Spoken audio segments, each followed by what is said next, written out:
നമസ്കാരം. Green media vision ചാനലിന്റെ തൊടിയിലെ ഔഷധങ്ങൾ എന്ന പരിപാടിയിലേക്ക് എല്ലാവർക്കും സ്വാഗതം. നമ്മുടെ തൊടിയിൽ ഒരുപാട് ഔഷധ സസ്യങ്ങളുണ്ട്.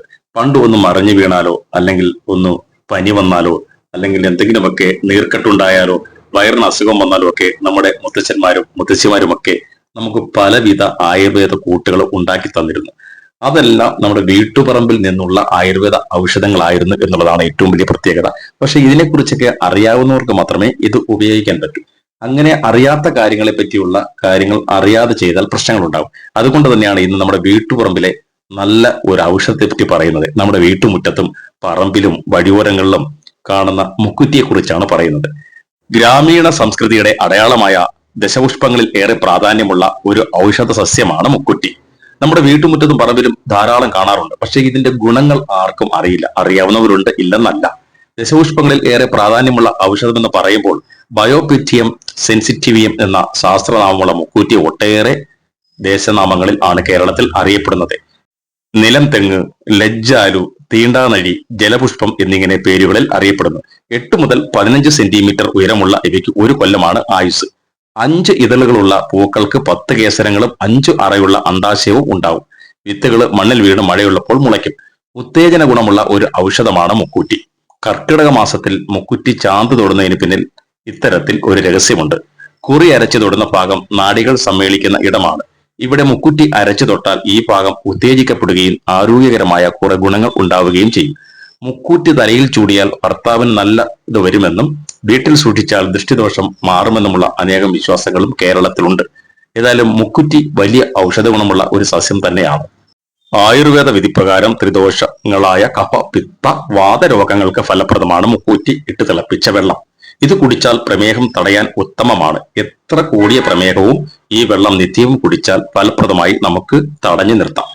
ആന്റി ഓക്സിഡന്റുകളാൽ സമ്പന്നമായ മുക്കൂറ്റി അരച്ച് നീര് മുറിവിൽ പുരട്ടിയാൽ മുറിവ് പെട്ടെന്നുണങ്ങുകയും ചെയ്യും. 5 മുക്കൂറ്റിയും 5 കുരുമുളകും അരച്ച് കടിച്ചാൽ രോഗപ്രതിരോധ ശേഷി വർദ്ധിക്കും. ഇത് മാത്രമല്ല, ചുമയ്ക്കും അലർജിക്കും കഫക്കെട്ടിനും ഇങ്ങനെ ചെയ്യുന്നത് നല്ലതാണ്. മുക്കുറ്റി നീര് സേവിച്ചാൽ വൃക്കയിലെ കല്ല് മാറുകയും രക്തശുദ്ധി ഉണ്ടാവുകയും ചെയ്യും. മുക്കൂറ്റി നീരും നറുനെയ്യും കൽക്കണ്ടവും ചേർത്ത് കഴിച്ചാൽ അസ്ഥിസ്രാവം മാറും. മുക്കുറ്റിയും നെല്ലിക്കയും കറിവേപ്പിലയും ജ്യൂസ് അടിച്ചു കുടിച്ചാൽ ഗ്യാസ് ട്രബിൾ മാറും. അതുപോലെ മലശോധന ഉണ്ടാവുകയും ചെയ്യും. മുക്കുറ്റി മഞ്ഞൾ കൃഷ്ണതുളസി സമം അരച്ചു പുരട്ടുന്നതും ഉള്ളിൽ കഴിക്കുന്നതും കീടവിഷങ്ങളെ ശമിപ്പിക്കാൻ നല്ലതാണ്. മുക്കുറ്റി നീര് സേവിക്കുന്നത് ആസ്മയ്ക്ക് ഫലപ്രദമാണ്. മുക്കുറ്റി കഷായം വെച്ച് കഴിച്ചാൽ ഉഷ്ണരോഗവും കുഷ്ഠവും മാറിക്കിട്ടും. മന്തുള്ളവർക്ക് മുക്കുറ്റി കഷായം കഴിക്കുന്നത് നല്ലതാണ്. അതുപോലെ തന്നെ താറാവിന്റെ മുട്ടയിൽ 3-7 വരെ മുക്കുറ്റി അരച്ചു ചേർത്ത് 7 ദിവസം കഴിച്ചാൽ അർശസ് മാറിക്കിട്ടും. പ്രസവാനന്തരം മുക്കുറ്റി ഇലയും ശർക്കരയും പച്ചരിയും ചേർത്ത് കുറുക്കുണ്ടാക്കി കഴിക്കുന്നത് പണ്ട് കാലത്തെ സ്ഥിരമായി നടന്നു പോകുന്ന ഒരു കാര്യമാണ്. ഇത് കഴിച്ചാൽ സ്ത്രീ ആരോഗ്യം മെച്ചപ്പെടും. പ്രസവിച്ച് 15 ദിവസം കഴിഞ്ഞതിന് ശേഷമാണ് ഇങ്ങനെ ചെയ്യേണ്ടത്. ഇങ്ങനെ ചെയ്യുന്നത് വഴി ഗർഭാശയ ശുദ്ധി ഉണ്ടാവുകയും മുക്കൂറ്റി സമൂലം അരച്ച് വെളിച്ചെണ്ണ ചേർത്ത് പ്രാണികൾ കടിച്ച ഇടത്തിൽ പുരട്ടിയാൽ വേദനയും നീരുമൊക്കെ മാറിക്കിട്ടുകയും ചെയ്യും. മുക്കൂറ്റി, കറ്റാർവാഴ, തഴുതാമ, ബ്രഹ്മി എന്നിവ സമൂലം അരച്ച് തേനിൽ കലർത്തി നെല്ലിക്ക വലുപ്പത്തിൽ കഴിക്കുന്നത് നിത്യ യൗവനം നിലനിർത്താൻ മികച്ചതാണ് എന്നുള്ളതാണ് ഏറ്റവും വലിയ പ്രത്യേകത. മുക്കൂറ്റി അരച്ച് നെറ്റിയിലിട്ടാൽ പനി മാറും. അതിസാരം മാറുവാൻ മുക്കുറ്റിയിൽ അരച്ച് മോരിൽ ചേർത്ത് കഴിക്കുന്നത് ഗുണകരമാണ്. മുക്കുറ്റി വെണ്ണ ചേർത്ത് അരച്ച് ഉപയോഗിച്ചാൽ തേനീച്ച വിഷം മാറും. മുക്കുറ്റി, മഞ്ഞൾ, തേൻ ചേർത്ത് കഴിക്കുന്നത് അൾസർ മാറാൻ നല്ലതാണ്. മൂക്കിലെ ദശ മാറുവാൻ മുക്കുറ്റിയും പൂവാങ്കുരുന്നിലയും നീരും പിഴിഞ്ഞ് അല്പം പച്ച കർപ്പൂരവും ചേർത്ത് 21 ദിവസം നസ്യം ചെയ്താൽ ഫലപ്രാപ്തി ഉണ്ടാവുകയും ചെയ്യും. ഇത്രയും ഗുണങ്ങളുള്ള മുക്കുറ്റി ദാഹശമനിയാക്കിയെങ്കിലും ജീവിതചര്യയുടെ ഭാഗ്യമാക്കാൻ ശ്രമിക്കുക. കാരണം ആ നല്ല ഒരു ശാരീരിക ഉത്തേജനമൊക്കെ ഉണ്ടാക്കുന്ന ഒന്നാണ് ഈ മുക്കുറ്റി എന്ന് പറയുന്നത്. അതുപോലെ തന്നെ നമ്മുടെ ശരീരത്തിലുണ്ടാകുന്ന ദുർമേധസ്സുകൾക്കും എല്ലാം മുക്കുറ്റി ഇല നല്ലതാണ്. മുക്കുറ്റി സമൂലം അരച്ചാണ് ഉപയോഗിക്കുക. ഇത് ഉപയോഗിക്കുന്നവർക്ക് പ്രമേഹം നല്ല രീതിയിൽ മാറുന്നതായി അറിവുണ്ട്. അതുപോലെ തന്നെ ശാരീരികമായ പ്രശ്നങ്ങൾ അല്ലെങ്കിൽ ഉത്തേജന കുറവുകൾ ഇതൊക്കെ മുക്കുറ്റിയുടെ ഉപയോഗം മൂലം നിങ്ങൾക്ക് മാറിക്കിട്ടും എന്നുള്ളതാണ്. നല്ല വൃത്തിയും നീർവാഴ്ചയുമുള്ള സ്ഥലങ്ങളിൽ നല്ലതുപോലെ പിടിക്കുന്ന ഒന്നാണ് മുക്കുറ്റി എന്ന് പറയുന്നത്. ഈ മുക്കുറ്റി നമ്മുടെ വീടുകളുടെ പല പരിസരത്തും ധാരാളമായി കാണുമെങ്കിലും ഇതിന്റെ ഔഷധ ഗുണത്തെപ്പറ്റി പലർക്കും അറിവില്ലായ്മയാണ് മുക്കുറ്റിയുടെ ഉപയോഗം കുറയ്ക്കുന്നത്. പക്ഷേ ഇതൊക്കെ കഷായം വെച്ച് സ്ഥിരമായി കുടിക്കുന്നവരുമൊക്കെ ധാരാളമുണ്ട്. നമ്മുടെ വീട്ടുമുറ്റത്തും പറമ്പിലുമൊക്കെ ധാരാളമുള്ള സസ്യമാണ്. അതുപോലെ തന്നെ ഇത് വൃത്തിയായി കഴുകി സൂക്ഷിച്ച് ഉണക്കി എടുത്ത് ഉപയോഗിക്കുന്നവരുണ്ട്. അതും നമുക്ക് ഇതിന്റെ സീസൺ കഴിയുമ്പോൾ നമുക്ക് ഉപയോഗിക്കാൻ പറ്റും എന്നുള്ളതാണ് ഏറ്റവും വല്ല ഒരു ആയുർവേദ വിധി പ്രകാരമുള്ള കാര്യങ്ങളിൽ പറയുന്നത്. ദശപുഷ്പങ്ങളിൽ ഏറ്റവും പ്രധാനപ്പെട്ട മുക്കുറ്റിയുടെ ഔഷധ ഗുണങ്ങൾ എണ്ണിയാൽ തീരില്ല. രക്തസ്രാവത്തെ തടയാനും അജീർണത്തിനും ഉത്തമമാണ്. കർക്കിടക മാസത്തിൽ ഭക്ഷണത്തിന്റെ ഭാഗമാക്കാം. അതുപോലെ തന്നെ മുക്കുറ്റി കൊണ്ടുള്ള ഒരുപാട് ഔഷധങ്ങൾ ഉണ്ടാക്കുന്നുണ്ട്. അതുപോലെ തന്നെയാണ് മുക്കുറ്റിയുടെ കുറുക്ക്. കർക്കിടകം സ്പെഷ്യൽ ആണിത് പണ്ട് മുതലേ.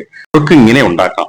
മുക്കുറ്റി 1 പിടി, പച്ചരി 1.5 കപ്പ്, തേങ്ങ ചിരകിയത് 1.5 കപ്പ്, ശർക്കര ഉരുക്കിയത് 1 കപ്പ്, ജീരകം 1.5 സ്പൂൺ, നെയ്യ് 1 സ്പൂൺ, ചെറിയ ഉള്ളി 2 എണ്ണം. ഇത് തയ്യാറാക്കുന്ന വിധം ഇങ്ങനെയാണ്. 4 മണിക്കൂറെങ്കിലും കുതിർത്ത പച്ചരി, തേങ്ങ, കഴുകി വൃത്തിയാക്കിയ മുക്കുറ്റി എന്നിവ കുറച്ച് വെള്ളം ചേർത്ത് നല്ലതുപോലെ അരച്ചെടുക്കുക. ഇനി ഒരു ചുവട് കട്ടിയുള്ള പാത്രത്തിൽ അരച്ച കൂട്ടും ശർക്കര പാനിയും ചേർത്ത് അടുപ്പിൽ തിളപ്പിച്ച് കുറുക്കി വരുമ്പോൾ ജീരകം പൊടിച്ചത് ചേർത്ത് വാങ്ങാം. മറ്റൊരു ചട്ടിയിൽ നെയ്യൊഴിച്ച് ചെറിയ ഉള്ളി അരിഞ്ഞ് മൂപ്പിച്ച് ചേർത്ത് ഇളക്കിയെടുക്കാം. ഇത് സേവിക്കുന്നത് വയറിനും കരൾ രോഗങ്ങൾക്കും അതുപോലെ പിത്താശയ രോഗങ്ങളുമായി ബന്ധപ്പെട്ട മറ്റു പല അസുഖങ്ങൾക്കും നല്ലതാണ്. ഗ്രഹണി പോലെ അസുഖങ്ങൾക്ക് ഏറ്റവും ഉത്തമമായ ഒരു കുറുക്കാണ് ഈ കർക്കിടകത്തിലെ മുക്കുറ്റി കുറുക്ക്. നമ്മൾ സേവിക്കുന്നത് പോലെ തന്നെ നമ്മുടെ ശരീരത്തിന് അനുയോജ്യമായ രീതിയിൽ തന്നെ അത് പ്രയോജനം ചെയ്യും എന്നുള്ളതാണ് ആയുർവേദ വിധി പ്രകാരം പറയുന്നത്. മുക്കുറ്റിയുടെ ചെറിയ മഞ്ഞപ്പൂക്കളുള്ള ഇലയും ചെടിയും എല്ലാം കൂടെ ചേർത്ത് കയ്യിൽ വെച്ച് ഞെരടിപ്പിടിഞ്ഞ് പച്ച നിറത്തിലുള്ള നീര് നെറ്റിയിൽ തൊടുന്ന ശീലം പണ്ട് മുതലേ സ്ത്രീകൾക്കുണ്ട്. കർക്കിടക മാസത്തിലെ ആദ്യത്തെ 7 ദിവസമാണ് മുക്കുറ്റി ചന്ത് തൊടേണ്ടത്.